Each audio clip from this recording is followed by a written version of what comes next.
Thank you, Bradley. That was the Fugue from the Toccata and Fugue in D minor by J.S. Bach. That's right.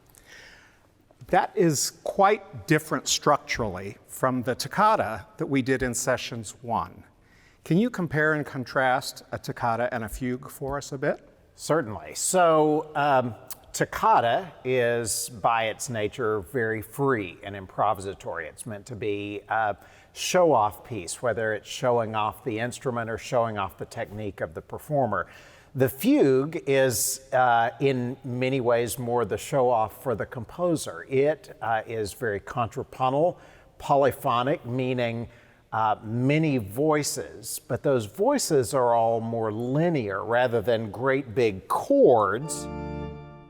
Instead, this music is made up of individual lines that weave throughout and weave together to create a kind of tapestry of sound.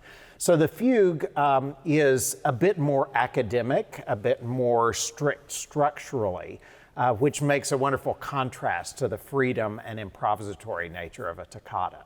So tell us a bit about that strict structure of a fugue then. How is a fugue constructed? Certainly. So a fugue usually begins with one voice, and that voice is the subject. It's the main theme, the main melody. So in this, it's this melody.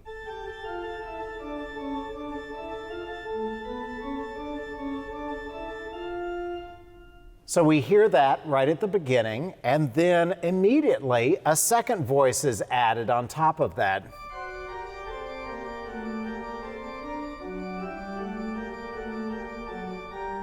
So the altos begin that fugue, something altos around the world rejoice in, and then the sopranos add to the texture, while the altos then continue with a counter melody. And gradually, more voices enter. We eventually have it in the pedal.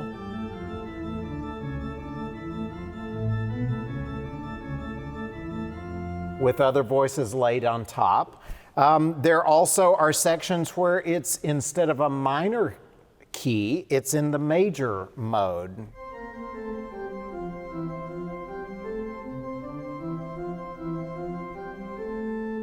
So Bach uses this subject in several different keys, in several different modes, minor and major, and all interweaving at different parts with the other melodies that other voices are singing. So it's quite a tour de force for a composer to write an excellent fugue. So how many parts are there then in this particular fugue? This is a 4-voice fugue. So it begins with one, then we have 2 for a while, then a third adds, and then finally a 4th voice. So rather like an SATB chorus, where each section of the choir gets the theme. Precisely. But the other voices aren't just harmonizing with that, they're playing independent lines. That's correct. And how does that then create a harmonic texture for us? So the way that those voices interact then imply certain harmonies. You know, within that opening subject, we have a melody that's centered in the key of D minor. But then after that, we have that is centered in G minor. So it's the way that those voices combine in certain key centers that implies that we've moved to a new key. I noticed as you played it that we had that fugue with the subjects and the counter melodies coming in the various parts.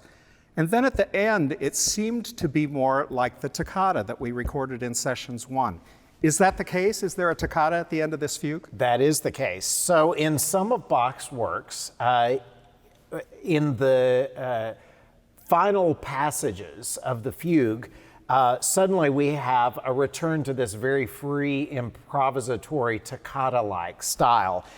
In this piece, it's when we reach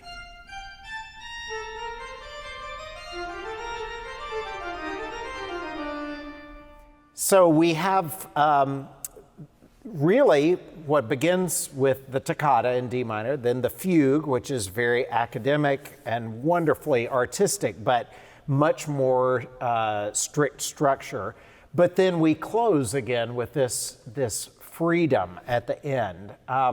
And Bach was so inspired by one of his teachers, Dietrich Buxtehude, who was one of the great musicians and organists and composers of the time.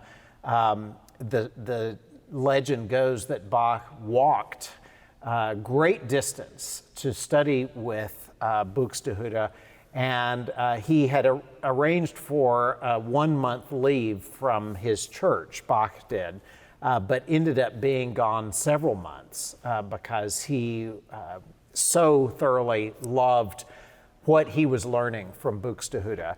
Buxtehude's toccatas or preludiums often were highly sectional pieces that began with a toccata, then there was a fugal section that was more strict, then a toccata, then a fugal section, then a toccata. So there was this alternation between free and strict, free and strict. And so in my mind, as an earlier work of Bach in this Toccata and Fugue in D minor, he's paying homage to the influences that came just before. Wonderful.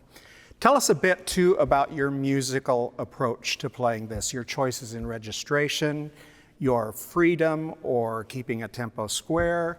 How did you approach this fugue? Certainly. So as we discussed in the toccata, there are lots of different ways to interpret a piece of music.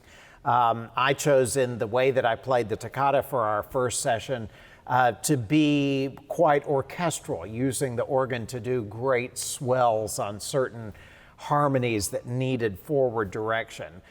These were not necessarily things that we would have done when playing an organ that Bach knew, but making use of the capabilities of this instrument as well as my sometimes orchestral proclivities, wanting to employ those.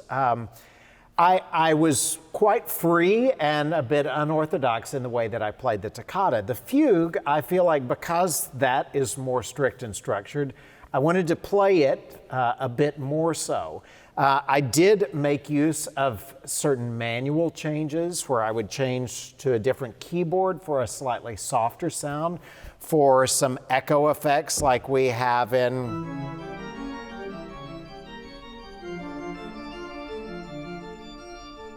as well as changing registration so that in one section we have very soft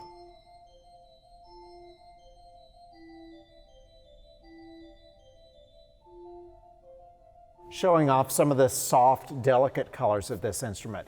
We do know for a fact that Bach and many of his contemporaries, such as Buxtehude, had access to 3 and 4 manual organs, and that gave the opportunity for lots of different layers of color and echo effects.